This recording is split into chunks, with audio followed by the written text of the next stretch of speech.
Compound lifts day 14 of fitness blog. ಬೆಳಗ್ಗೆ ಎದ್ದು fresh up ಆಗಿ ಜಿಮ್ಗೆ ಹೋಗಿ ಬಂದು ಆನ್ಮೆಟ್ ಹಾಕೊಂಡು ಮೀಲ್ಸ್ ತಿಂದು ವಾಯ್ಸ್ ಓವರ್ ಕೊಟ್ಟು ವ್ಲಾಗ್ನ ಯೂಟ್ಯೂಬ್ ಮತ್ತು ಇನ್ಸ್ಟಾಗೆ ಶೆಡ್ಯೂಲ್ ಮಾಡಿ ಸ್ವಲ್ಪ ಸ್ಮಾಲ್ ನ್ಯಾಪ್ ಆಗಿದೆ.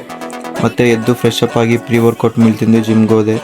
ಇವತ್ತು ಲೆಗ್ ಡೇ. ನನಗೆ ಆ್ಯಕ್ಚುಲಿ ಲೆಗ್ ಡೇ ಅಂದರೆ ಇಷ್ಟನೇ ಇಲ್ಲ, ಬಟ್ ಲೆಗ್ ಡೇ ಅಂದ್ರೆ ತುಂಬ ಇಷ್ಟ. ಅದು ಯಾಕೆ ಅಂದರೆ ಲೆಗ್ ಡೇ ಮಾಡುವಾಗ ಸ್ಟಾರ್ಟಿಂಗ್ ಪ್ರಾಬ್ಲಮ್ ಅಷ್ಟೇ, ಬಟ್ ಒಂದು ಸ್ಟಾರ್ಟ್ ಮಾಡಿದ್ರೆ ನೆಕ್ಸ್ಟ್ ಲೆವೆಲ್ ಕ್ರೇಜಿಯಾಗಿ ಹೋಗುತ್ತೆ ವರ್ಕೌಟು.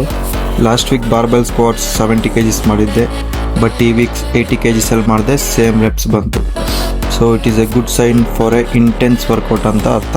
ಕಾಂಪೌಂಡ್ ಲಿಫ್ಟ್ಸ್ ಏನು ಅಂದರೆ which will activate your multiple muscles. Compound lifts ಮಾಡೋದ್ರಿಂದ ನಿಮ್ಮ ಸ್ಟ್ರೆಂತ್ ಇಂಪ್ರೂವ್ ಆಗುತ್ತೆ, ಪೋಸ್ಚರ್ ಇಂಪ್ರೂವ್ ಆಗುತ್ತೆ ಆ್ಯಂಡ್ ನಿಮ್ಮ ಟೆಸ್ಟೋಸ್ಟೆರೋನ್ ನ್ಯಾಚುರಲಿ ಬೂಸ್ಟ್ ಆಗುತ್ತೆ. ಸೊ ಏನೇನು ಕಾಂಪೌಂಡ್ ಲಿಫ್ಟ್ಸಲ್ಲಿ ಏನೇನು ಬರುತ್ತೆ ಅಂದರೆ barbell front or back squats, bench press, ಇಲ್ಲಾಂದರೆ deadlift which will activate your muscles ಅಂದರೆ ಮಲ್ಟಿಪಲ್ ಮಸಲ್ಸ್. ಲೆಗ್ ವರ್ಕೌಟ್ ಮುಗಿಸ್ಕೊಂಡು 2 ವೇರಿಯೇಷನ್ ಆ್ಯಪ್ಸ್ ಮಾಡಿ ಪೋಸ್ಟ್ ವರ್ಕೌಟ್ ತಿಂದು ನಿನ್ನೆ ಮಳೆ ಬರೋ ಥರ ಇತ್ತು, ಬಟ್ ಇವತ್ತು ಮಳೆ ಬಂದೇ ಬಿಡ್ತು. ಸೊ ಪೋಸ್ಟ್ ವರ್ಕೌಟ್ ತಿಂದು ಜಿಮ್ ಎಂಟಿ ಆಗಿತ್ತು. ಇವತ್ತು ಜಿಮ್ಮಲ್ಲೇ ಸ್ವಲ್ಪ ಒಂದು 1.5 hour ವಾಕಿಂಗ್ ಮಾಡಿದೆ. ವಾಕಿಂಗ್ ಮಾಡಿ ಕ್ಲೈಮೇಟ್ನ ಎಂಜಾಯ್ ಮಾಡ್ಕೊಂಡು ಮತ್ತೆ ಮನೆಗೆ ಹೋಗ್ಬೇಕಂದ್ರೂ ಕ್ಲೈಮೇಟ್ ಚಿಲ್ಲಾಗಿ ಕ್ರೇಜಿಯಾಗಿತ್ತು. ಮತ್ತು ಮನೆಗೆ ಹೋಗಿ ಊಟ ಮಾಡಿಕೊಂಡು ಮ್ಯಾಚ್ ನೋಡ್ತಾ ಇದ್ದೆ.